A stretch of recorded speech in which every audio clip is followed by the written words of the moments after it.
Welcome, everyone, to a fascinating journey into the economic evolution of a nation that defied the odds and emerged as an economic powerhouse. Today, we'll unravel the story of how Israel, a relatively young nation with a tumultuous history, transformed its economic landscape to become one of the wealthiest countries in the world. Established in 1948, Israel is more than just a geopolitical entity, it's a testament to resilience, innovation, and determination. Born out of a vision for a homeland for the Jewish people, Israel faced numerous challenges in its early years, from regional conflicts to absorbing waves of immigrants. Yet, against all odds, it thrived. To understand Israel's economic ascent, we must first explore its humble beginnings. In its early years, Israel grappled with a fragile economy, heavily dependent on agriculture. The nation faced economic hardships, with limited natural resources and a focus on survival in a turbulent region. According to IMF, Israel was 18th in terms of GDP per capita with $51.4 thousand. However, the overall GDP in 2023 is estimated at over $500 billion by the World Bank. The secret to Israel's economic success lies in its ability to adapt and innovate. Witness the incredible transformation as we explore the shift from traditional economic activities to cutting-edge industries.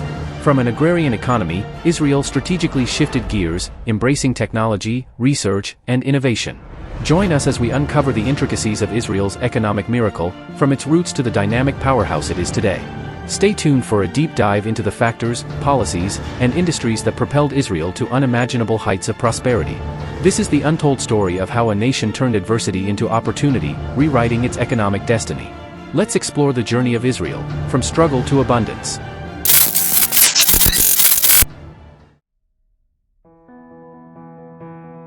For much of the 20th century, Israel was a country strongly influenced by socialism and very interventionist government in virtually all areas of the economy.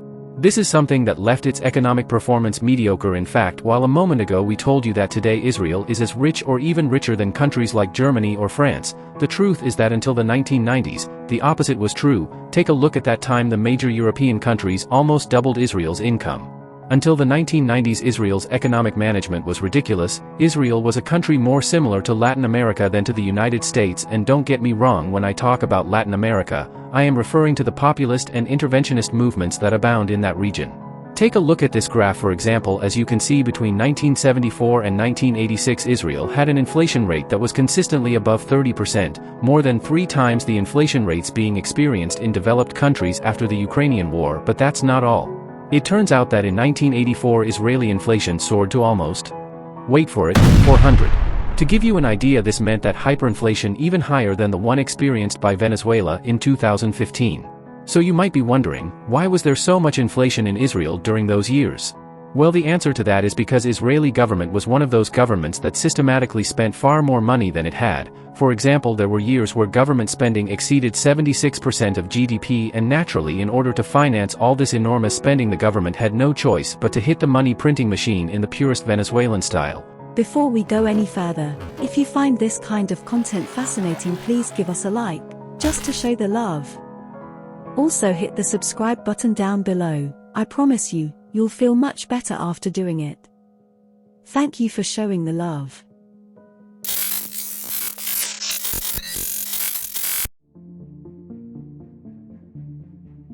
In 1994, a man named Shimon Peres came into power as the first prime minister of the Israel state. Remember, it is the same years that Israel's inflation had risen to a whopping 400.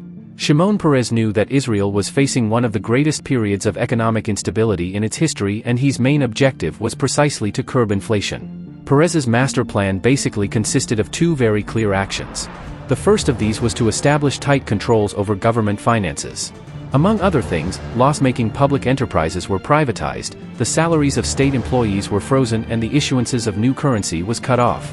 Conclusion: well, as you can see on the screen, the public deficit went from the average figures greater than 10 to surpluses of over 2% after Shimon Peres's reforms. But that was not enough, because Israel's economy was heavily dollarized. In other words, their currency was worth nothing, and Israelis had lost confidence in their own currency. So, Peres's second major action was central bank independence. You see, until the arrival of Peres, the Central Bank of Israel had always been under the control of the government of the day. That's why the previous rulers had such an easy time spending money like crazy and fearlessly hitting the money printing presses like there was no tomorrow. Shimon Peres did something to make sure that no politician in the future could ever trigger inflation again. What he did was to give independence to the central bank. In other words, the central bank stopped obeying the orders of the government of the day and began to act independently with the sole objective of keeping inflation at bay. Thanks to this change, as you can see on the screen, little by little the use of the local currency increased. The percentage of bank deposits denominated in shekels went from 3 in 1984 to 38 in 2002. In short, the dollar eventually disappeared from the Israeli economy to make way for a local currency that was in fact stronger than ever before. All these changes allowed the Hebrew country to enter a new era of prosperity and economic stability. Inflation was reduced over the next decade to between 0 and 2%, and as you can see on the screen, the Israeli economy grew at breakneck speed. However, that was actually not enough. Israel not only wanted to be a country with stability and calm, but also wanted to become one of the most advanced economies in the world, and to do that they realized one thing. They realized that what they had to do was to bring the best scientists, the best engineers and the best companies in the West, and not only that, they had to get them to work on potentially huge projects. But obviously these changes faced one major problem. Israel is a country practically isolated in the desert with nothing particularly important around, and on top of it all, it was rife with conflict on all sides, and internally bringing the best companies and scientists under those conditions, well, it was not going to be an easy job. In this case, it would not be enough to lower taxes or ease regulations as countries like Ireland did. At the time, no, here something more was needed, and it was just at that moment that the Yosema program was born. Yosema, the technological miracle you see. Back in 1991, the government of Israel realized something else in the private sector. There were several small companies and promising projects that often ended up dying because they lacked capital. In other words, there were people in Israel with good ideas, with talent and ingenuity, but without money or confidence to move these projects forward. But how could this problem be solved? The government came up with an idea. It occurred to them that one way keep these projects going might be to invest public money in them. If they could boost entrepreneurship and innovation that way, it could be money well invested. But a project like Yosema was no joke, and so Shimon Peres had to figure out a way to allocate the funds appropriately to projects that were well deserving, and most importantly, who would be in charge of overseeing those projects. The Israeli government came up with another idea to make sure that the funding didn't go to waste. Venture capital fund organizations. These organizations basically invest in small companies and in disruptive projects or projects based on innovative ideas. Basically, the job of venture capital funds is to select young companies with a promising future, inject a lot of money into them so they can grow, and once they have grown, reap the benefits. What the government did was to propose a kind of alliance with private equity funds. The Israeli government created 10 venture capital funds. Each fund that was able to raise $12 million from private investors would receive $8 million in public investment. In return, the government would keep 40% of the property.